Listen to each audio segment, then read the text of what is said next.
Avant de commencer à éditer, je voudrais vous montrer quelques photos. Euh, Ici, donc, paramètres de la photographie de rue en noir et blanc, donc Henri Cartier-Bresson. Donc, ça, c'est le livre Image à la sauvette. Il est assez impressionnant, ce livre.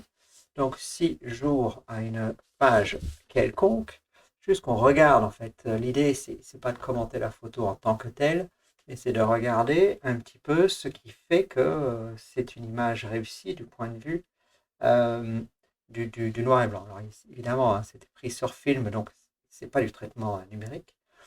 Mais qu'est-ce qu'on voit en fait quand on regarde une photo en noir et blanc? Ce qu'on voit, c'est des contrastes de tonalité. On voit les tons clairs. Donc ici, les personnages sont en chemise en blanc, euh, très contrastés avec d'autres parties de leurs vêtements qui sont sombres, et puis l'herbe. On distingue clairement les assiettes. On voit le monsieur là qui verse du vin, on voit le bateau, on voit l'eau.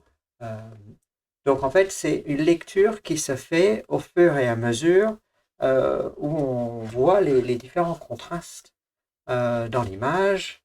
Euh, donc par ici, voilà un portrait, donc c'est pris, il me semble, en Amérique du Sud, euh, où on a une lecture de la photo qui se fait par zone sombre et claire, c'est-à-dire qu'on a ici le visage de cette dame-là qui est entourée de tons sombres, son visage qui se détache très clairement, et puis après coup, on voit peut-être la porte, les détails un petit peu sur la porte. Ce sont des choses voilà, qui doivent nous guider dans la lecture de l'image lorsqu'on regarde une photo. Regardez celle-ci. Euh, voilà, on distingue très clairement tout de suite l'œil va au visage, qui est la partie la plus claire de la photo, qui est bien mis en valeur, non pas parce que c'est très très clair, mais parce que c'est entouré en fait de zones sombres. Après, l'œil peut aller se balader dans les zones claires, l'œil toujours attiré par les zones claires, mais dans lesquelles on distingue des détails, des contrastes un petit peu moindres, mais des contrastes quand même. On distingue des personnages, des silhouettes, euh, voilà, etc., etc. Donc c'est ça en fait qui doit nous guider quand on va faire un développement en noir et blanc. Regardons juste rapidement un autre maître de la photographie en noir et blanc, donc Robert Frank, les Américains. Ici, on peut ouvrir un petit peu les pages au hasard. Euh, voilà, la nounou noire avec l'enfant blanc. Là, très, très, très clairement, voilà, je pense que j'ai pas besoin de rajouter à ce que je viens de dire. Euh, Regardez un petit peu les tonalités, les contrastes, et ce qui vous permet de lire l'image. Les visages, on les voit très nettement. Euh, on est, euh, on est guidé, voilà, on est guidé par ces différences de tonalité. Et c'est ça qu'on va essayer de reproduire lorsqu'on va éditer une photo en numérique, cette fois-ci, euh, dans un logiciel de traitement photo. Eh bien, comme vous me l'avez gentiment demandé, je refais entièrement cette vidéo parce que c'est vrai que la qualité du son dans la vidéo précédente était inacceptable. Donc, allez, le noir et blanc. Euh, voilà l'image finale, un noir et blanc, une scène de rue, que je voudrais refaire avec vous à partir du fichier RAW. Donc, vous voyez, c'est un noir et blanc bien contrasté qu'on va aborder. Alors, l'original ressemblait à ça. Voilà. Alors, quand je dis original, c'est l'expression brute de capteur qu'on entend beaucoup, elle n'est pas tout à fait correcte, puisqu'on a déjà un certain nombre de choses qui ont été faites quand on importe un fichier RAW dans Darktable. Point noir, point blanc, la balance des blancs elle est faite. On a le module reconstruire les hautes lumières, mais là on va avoir besoin un petit peu de faire des petites choses avec. Regardez, si je clique ici, le bouton en bas, qui va me dire ce qui est sous-exposé dans le RAW, on a quand même pas mal de zones. Euh, donc ici, je vais choisir non pas de tronquer, mais de reconstruire les couleurs, parce que je trouve notamment sur le front du monsieur là, que ça donne un meilleur résultat. Rotation et perspective, honnêtement, bah ça je l'ai fait vite fait. Je peux vous montrer à nouveau comment je le fais. Ça, c'est pas, comment dire, c'est pas fait directement à l'importation, hein. C'est quelque chose que j'avais juste préparé rapidement avant. Donc, on appuie sur structure, j'ajuste les verticales, et puis dans cette version 3.8, le recadrage va se faire automatiquement dans le format d'origine et j'ai donc des verticales bien verticales. Voilà, j'ai fait toute une vidéo là-dessus si ça vous intéresse. L'exposition de la photo, alors avant d'y toucher, vous vous souvenez, je fais CTRL B, commande B, j'ai dit, voilà, merci.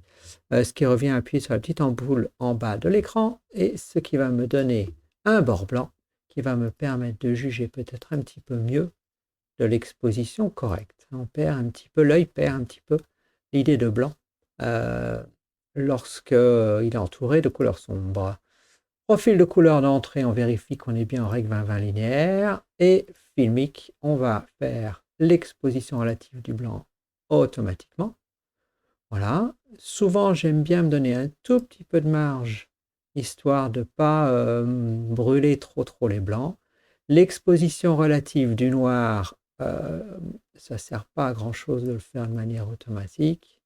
On choisit là, suivant si les détails sombres, je regarde ici notamment, on veut en garder ou pas. Et là, honnêtement, je n'en veux pas. Voilà, donc, je vais mettre à peu près comme ça. Et là, on a une image qui est exposée correctement, avec un contraste correct. Il n'y a rien d'artistique de fait. Donc voilà, un petit point de départ. On va maintenant faire le passage en noir et blanc à l'aide du module calibration des couleurs. Donc ici, je vais faire un clic droit. Ça va m'ouvrir une nouvelle instance. Donc ça, c'est nouveau dans la version 3.8, il me semble. Et j'ai coché dans les paramètres de renommer automatiquement ici. Donc je tape au clavier BW. C'est une habitude, black and white, noir et blanc. Donc j'ai un module qui va être dédié au noir et blanc et je garde en dessous un module qui va faire en fait la balance des blancs. On reviendra à l'idée pourquoi j'en utilise deux. Pour passer en noir et blanc, on a des pré-réglages. Celui que j'utilise de manière quasi automatique, c'est Fugia Cross. Voilà, qui va me mettre en fait, ici si on va dans le panneau gris, à peu près un tiers de rouge, vert et de bleu à l'entrée. On peut jouer sur les autres qui vont modifier, je ne vais pas fermer ça, qui vont modifier légèrement les coefficients, mais ce n'est pas des changements violents. Hein. Ici 0,244, 0,236, 0,520. Il y en a un qui change quand même beaucoup les choses, c'est noir et blanc basé sur la luminance, qui va uniquement prendre en compte le canal vert. Mais je trouve ici qu'on va avoir, donc il n'y a pas de changement ici, mais juste, en fait, le fait de prendre le canal vert, ça veut dire qu'il ne va pas du tout regarder le canal rouge et bleu pour la création du noir et blanc. Je trouve qu'on perd un peu de souplesse, du coup, si je veux faire des modifications dans la balance des blancs, des teintes rouge, vert et bleu, puisque je n'ai que du vert. Bon, chacun fera ce qu'il entendra. Je me remets ici en acros et je voudrais jouer un petit peu sur les couleurs. Alors, vous, je ne sais pas, mais moi, j'étais habitué à avoir un mélangeur de canaux. Je vais vous le montrer. Ici, j'ai remis Capture One, la même photo en carré. Vous voyez qu'elle est beaucoup plus contrastée déjà à l'entrée, alors que je n'ai pas fait grand-chose à la photo.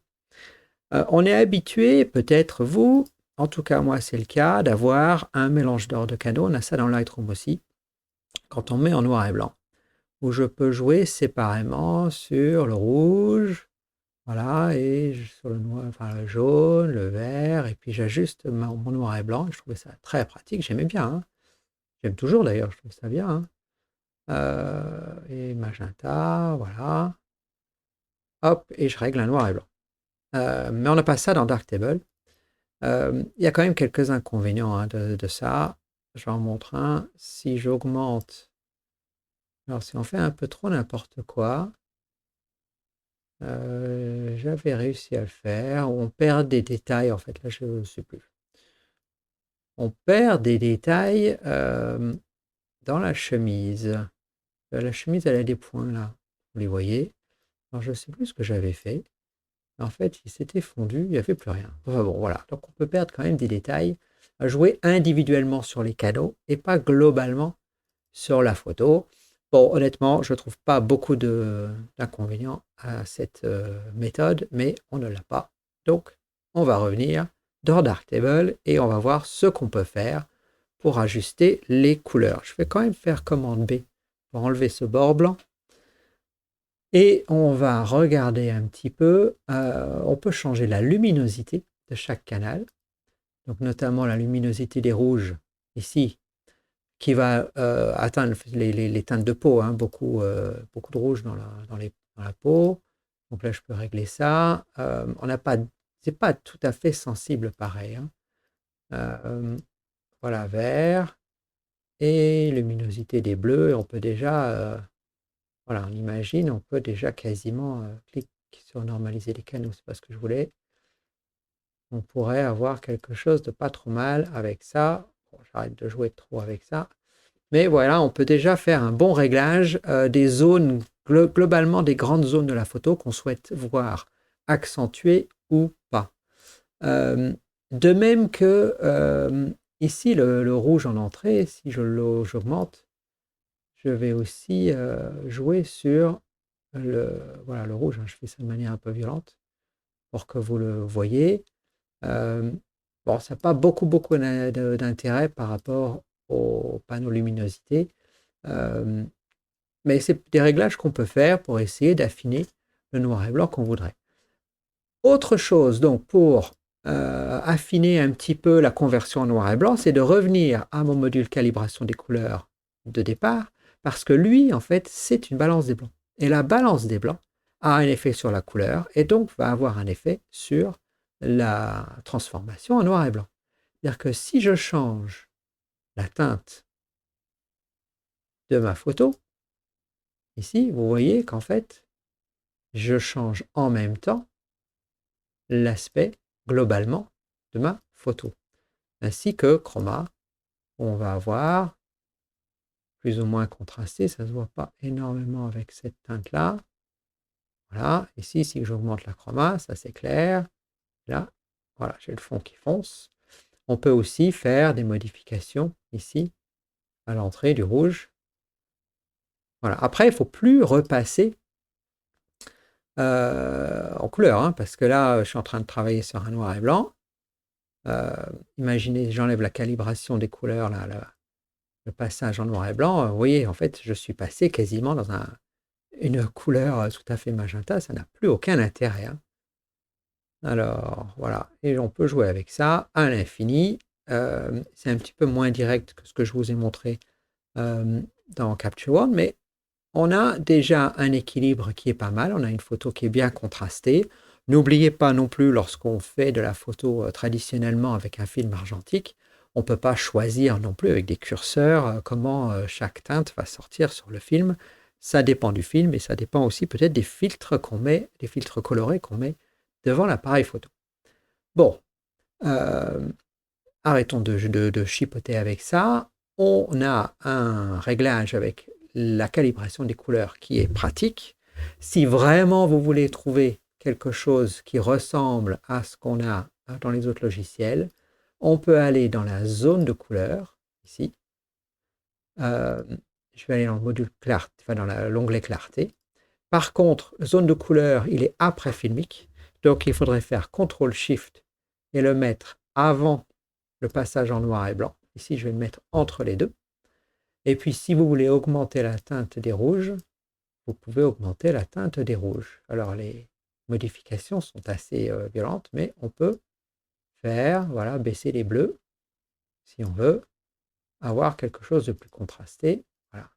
Avant, après, je peux éclaircir la teinte de peau un petit peu. Voilà. Alors, l'avantage d'avoir une courbe par rapport aux différents curseurs ici, c'est que je ne risque pas d'effet de bord. Ici, voilà, donc je ne vais pas perdre des détails. Ici, on devrait avoir une courbe, en fait. Là, on voit la courbe ici. Mais le logiciel, là, nous permet de faire un peu n'importe quoi. Ici, on est contrôlé par une courbe qui va faire des transitions douces d'une teinte à l'autre. Donc voilà, zone de couleur, ça peut être pratique aussi. Mais honnêtement, je m'en servais beaucoup au départ. Je m'en passe de plus en plus maintenant.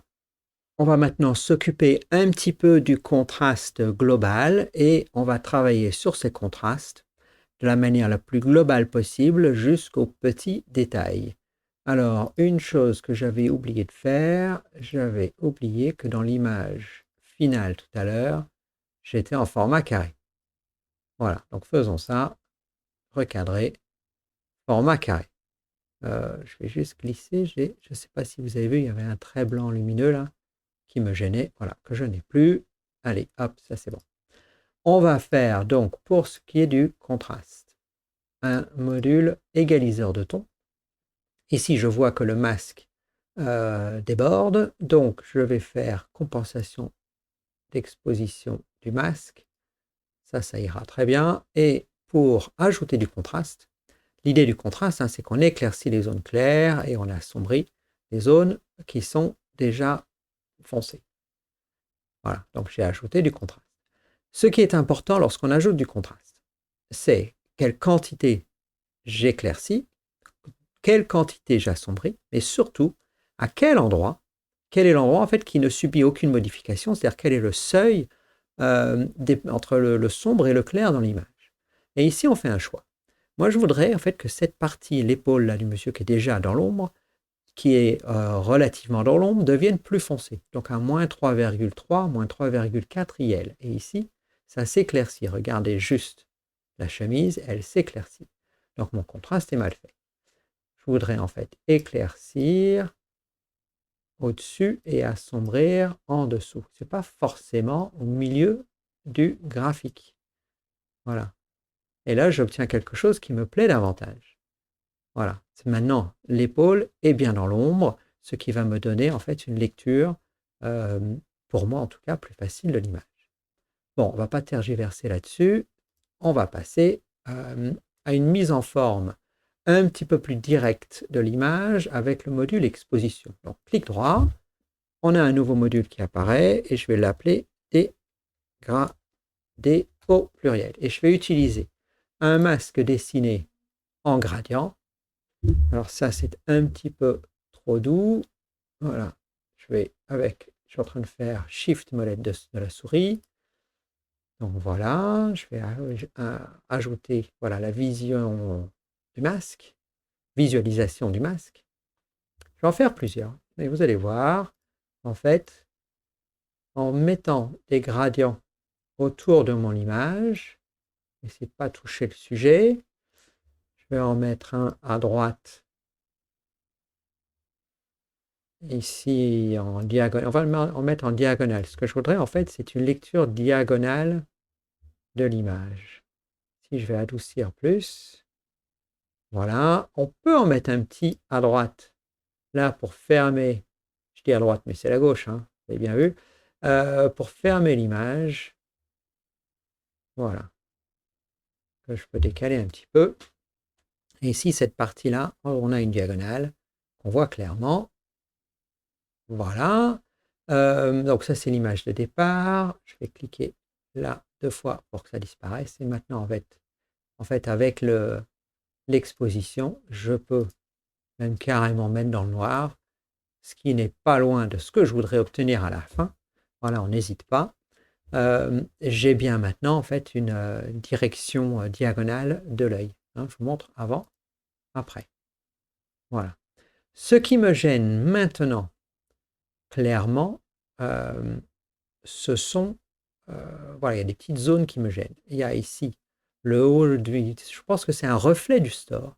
Voilà, du café. Ici, il y a une personne à droite qui est un petit peu trop claire. On a quelque chose dans un sac en bas là qui est trop clair. Et puis les personnages qui sont derrière là, ce sont des personnages secondaires, donc je voudrais aussi m'en occuper. Je vais faire en fait une nouvelle instance d'égaliseur de ton. Voilà, bouton droit, je clique et je vais faire personne à droite. Voilà. Alors, pour les ajustements locaux, j'aime bien utiliser l'égaliseur de ton. Je trouve qu'on a un contrôle plus précis que juste le module exposition. Bon, j'ai un problème de masque. Je vais baisser le contraste. L'idée, c'est juste que ça rentre, hein. Si je visualise mon masque, voilà. Je vais faire donc une forme dessinée autour de cette personne. Alors, je peux faire assez grossièrement. Voilà, je visualise mon masque. Je vais faire un rayon de raffinement. Peut-être le réduire un petit peu. Voilà. Si besoin est, je pourrais faire un masque paramétrique pour enlever les parties et certaines parties. Mais en fait, j'ai de la précision un petit peu avec cet égaliseur de ton, puisque je peux viser en fait uniquement les parties, ici les parties qui sont claires, qui sont à 0,9 IL. Donc ça, on ne va pas hésiter, on va baisser. On va même carrément les baisser. Voilà, sans toucher à ce qu'il y a autour. Et on s'aperçoit que ça ne suffira peut-être pas. Donc, qu'est-ce qu'on peut faire? Nouvelle instance. Je peux cloner l'instance. Voilà. Et on l'a une deuxième fois. Je pense que ça suffit, hein. Sinon, si ça ne suffit pas et vous voulez vraiment faire disparaître, à ce moment-là, je ne vois pas d'autre solution que de refaire un module exposition. Donc, bouton droit sur nouvelle instance. Je vais faire personne à droite. Je vais masque dessiné. Je vais réutiliser ah bah voilà, bah je ne sais pas, groupe égaliseur de ton, personne à droite. Un masque qui existait déjà, je ne peux pas en recréer un. Voilà. Et peut-être que là, je peux déjà donner un coup de boost voilà, pour l'assombrir. Par contre, vous avez vu que je perds un peu mon poteau. Ici, mon poteau vertical. Alors, si je ne veux pas perdre le poteau vertical, c'est pour ça que j'aime bien l'égaliseur de ton. Je me masque dessiné et paramétrique. Ici, je vais un petit peu vite, mais vous connaissez déjà certainement ces modules-là, le masque, comment ça marche. J'ai fait toute une série de vidéos sur le masquage, alors n'hésitez pas à aller voir. Voilà, je choisis en fait uniquement la personne, un petit coup de rayon de raffinement, un petit coup de flou, et puis comme ça, module exposition, voilà, j'ai juste baissé en fait la luminosité. On a un petit artefact là. Je ne sais pas d'où ça vient. Bon, tant pis pour l'instant. Peut-être que ça vient dans l'égaliseur de ton, ça. Non, c'est le module exposition qui fait ça. Ou ça y était déjà. Exposition de ton. Voilà. Bon, c'est peut-être le masque.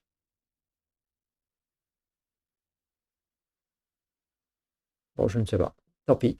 On va laisser ça comme ça. Je ne pense pas que ce soit très très important dans l'image finale. On va faire pareil, un petit peu plus rapidement pour le store en haut. Donc, égaliseur de ton. Bouton droit, nouvelle instance. Et enfin, je vais mettre store. Je vais faire ici un masque dessiné. Bah, peut-être un masque dégradé, hein, après tout. Un masque dégradé. Je regarde. Allez, tant pis pour le masque qui déborde là. Moins 3,1, c'est lui. Toc. Allez. On va essayer de le faire disparaître. Totalement, ou pas totalement d'ailleurs.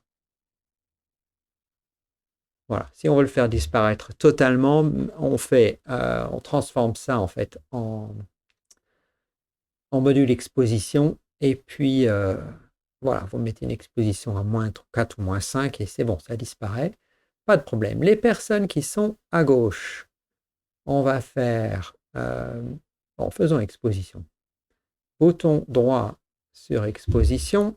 Je vais faire personne à gauche. Je navigue entre exposition et égaliseur de ton pour essayer de baisser la luminosité des zones.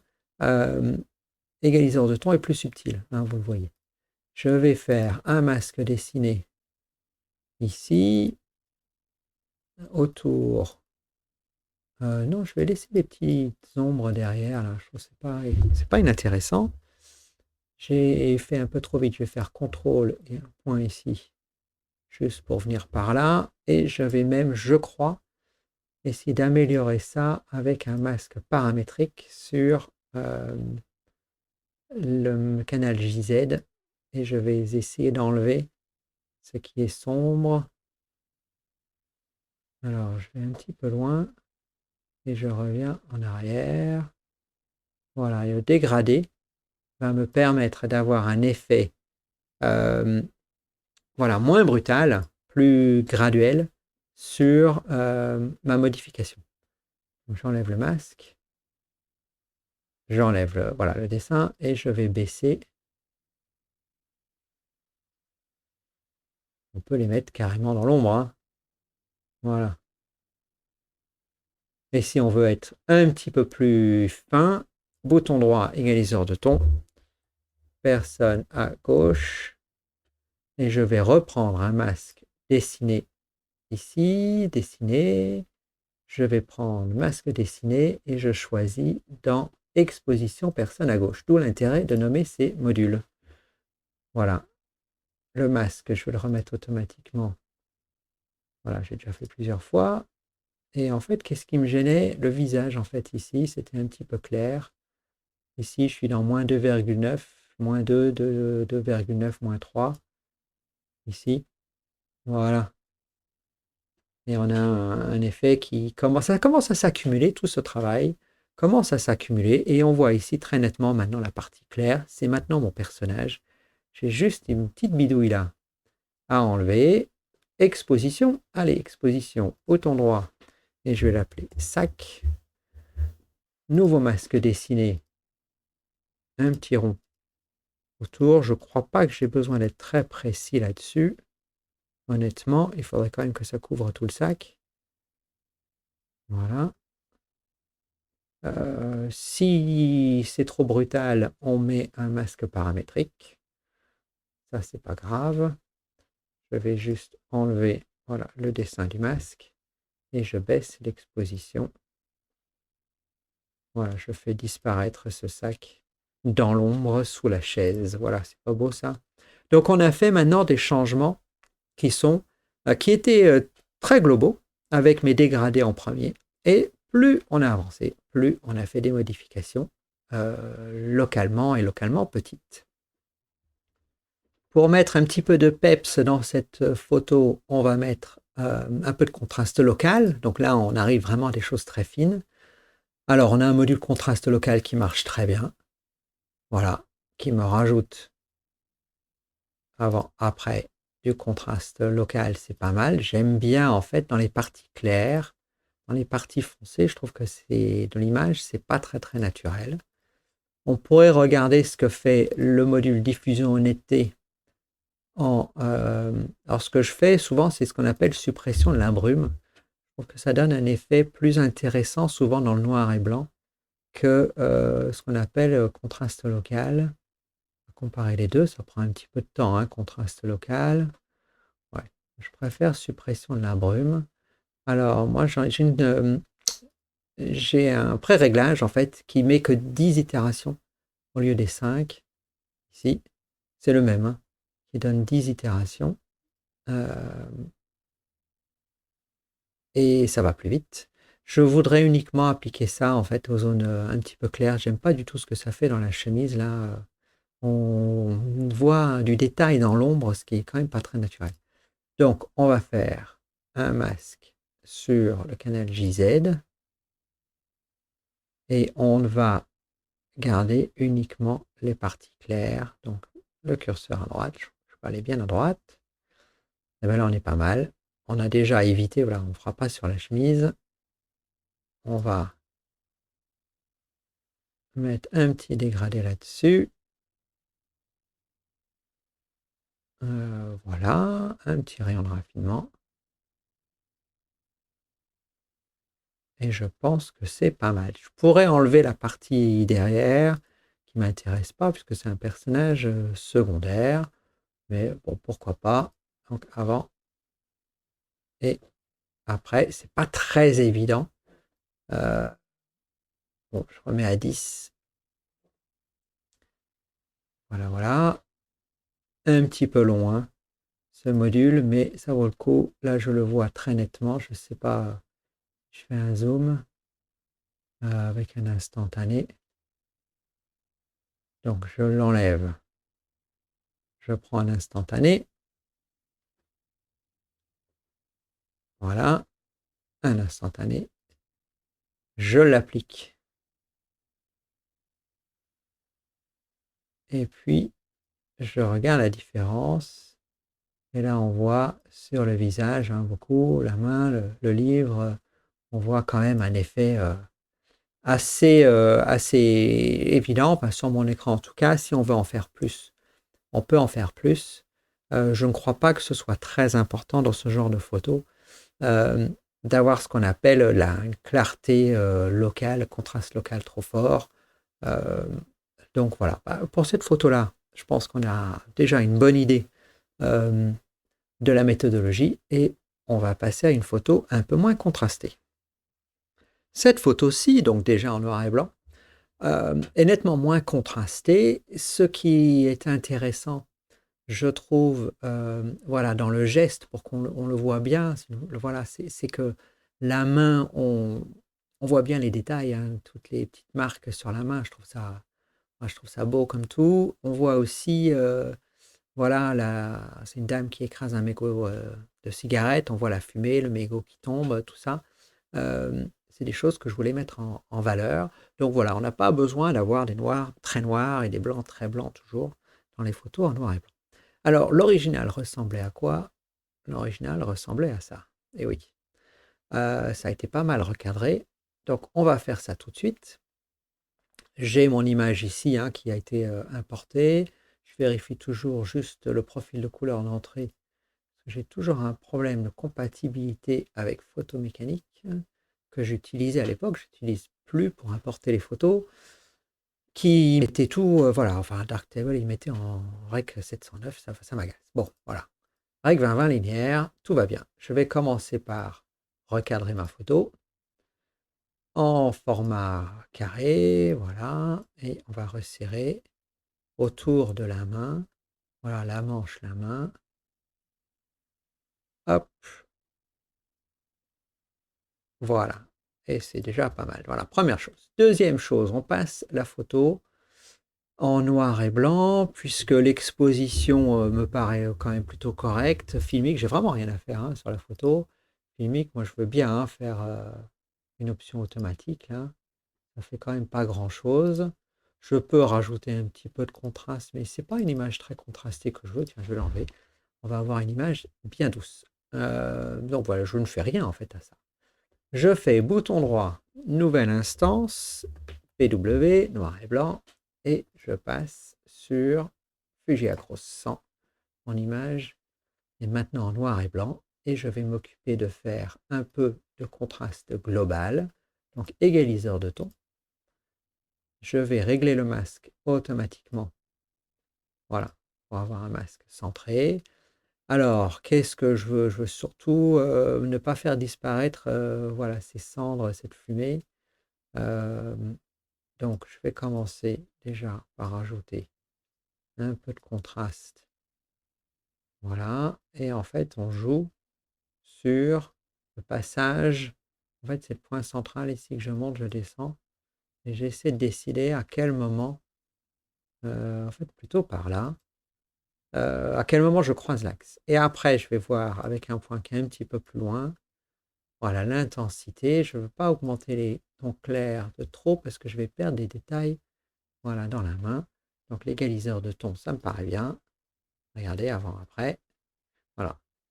Euh, ici, les détails, ce n'est pas des hautes lumières qui manquent, hein, je ne crois pas. Je vérifie, je clique sur le bouton en bas. Là, je n'ai pas de problème de haute lumière. Donc, il n'y a pas de reconstruction à faire. On a voilà, déjà un début de mon image. J'aurais pu aussi vous montrer, au lieu de passer en noir et blanc par la calibration des couleurs, qu'on peut utiliser un module qui s'appelle 3D LUT, donc je vais l'activer, dans lequel il faut avoir téléchargé auparavant ce qu'on appelle des fichiers LUT. Et on donne dans les paramètres, on dit dans quel dossier sur son disque dur on les a mis. J'en ai pas mal, j'en ai téléchargé pas mal gratuitement sur le site de OnOne. Et en fait, ça va appliquer une modification des couleurs basée sur ce fichier. Donc on a en fait des conversions noir et blanc qui sont voilà, là, automatiques, dans le sens où je ne peux pas jouer sur les tonalités. Une fois que c'est fait, c'est fait. Voilà.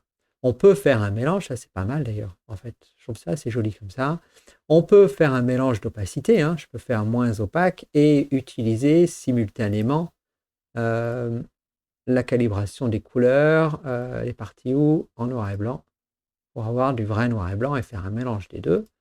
Donc ça, c'est toujours une possibilité créative voilà, qui est valable, qui est valide. Je vais vous montrer quand même dans la table lumineuse. Alors, je n'ai pas besoin d'aller dans la table lumineuse. Si je fais CTRL-SHIFT-T, je le fais 2 fois, hop, j'obtiens ici mes réglages. Alors, comment je fais ça? Je vais vous dire que je ne sais plus où c'est. Tout ce que je sais, c'est que j'ai cliqué sur activer l'édition du nom lorsqu'on ajoute une nouvelle instance, ce qui fait que quand je clique le clic droit sur un module, ça me crée un nouveau module et j'entre le nom clavier. Ça, c'est sûr. Et dans le traitement, répertoire 3D lutte racine, j'ai ici mis le dossier qui s'appelle lutte, qui est sur mon disque dur à côté de mes photos. Donc voilà comment on fait ça. Je vous laisse regarder si vous voulez faire une capture d'écran. Quels sont mes réglages pour le moment? Voilà, allez, hop, on continue. J'ai pas envie de faire ça. Je vais revenir à ma calibration des couleurs traditionnelles, j'ai envie de dire. L'idée maintenant va être de donner un petit peu de contraste très localisé, donc un peu de détail, voilà, à la main, et puis aux cendres, à la fumée qui est en bas. Alors une première idée, c'est d'utiliser le module contraste local. Bon, on va plutôt utiliser le module netteté et diffusion. Ce qu'on peut faire, c'est utiliser l'égaliseur de contraste, puisque l'égaliseur de contraste permet d'avoir du détail. euh, voilà, ici dans les hautes fréquences, en Luma, si je rajoute un petit peu ici, une petite courbe toute douce là, je vais voir avant et après, et vous allez voir ici que la fumée ici, voilà, puisque ce sont des détails très fins, j'ai gagné un peu de détail dans la main et, puis dans la fumée. Donc ça, c'est bien. J'ai pas besoin, vous voyez, pas vraiment. Si je gagnais un petit peu de détail, je pourrais faire un masque local pour ne pas trop accentuer la manche. Bon, faisons ça, puisque je l'ai dit. Et puis, c'est très rapide à faire. On va gagner ça. Alors, sans doute qu'on pourrait s'occuper uniquement avec un paramètre de luminosité. Voilà, de ne pas trop déborder dans la manche, mais je ne pense pas, si je mets quelque chose de faible comme rayon de raffinement, enfin comme rayon d'adoucissement, et je rajoute un rayon de raffinement, voilà, un petit peu plus grand.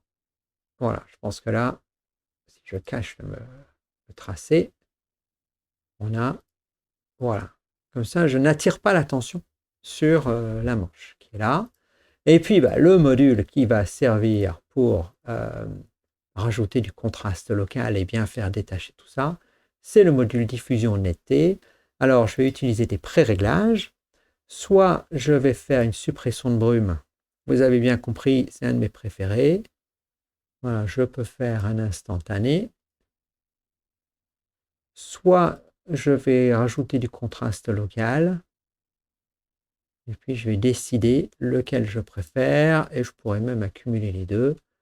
Donc, ici, à gauche, on a le contraste local. Et là, j'ai suppression de brume. Eh bien, écoutez, moi, je préfère la suppression de brume. Je trouve que ça se voit nettement mieux. Donc, je vais faire ça. Suppression de la brume. Alors, je vais voir jusqu'où je peux pousser. Si je veux un effet plus fort, j'augmente le nombre d'itérations. Je ne touche pas aux autres curseurs pour l'instant.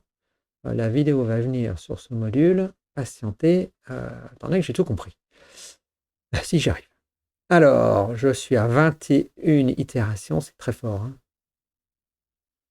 Sans doute même peut-être trop fort. 21 itérations. Bon, on va redescendre à 15. C'est déjà un contraste local qui est très fort. Voilà. Allez, on va laisser ça comme ça. Donc, on a fait le traitement d'une photo à contraste plus bas. Donc voilà, bah, écoutez, on va terminer cette vidéo à cet endroit-là. Ça vous donne, j'espère, quelques idées pour traiter vos photos en noir et blanc. Et je vous dis à bientôt.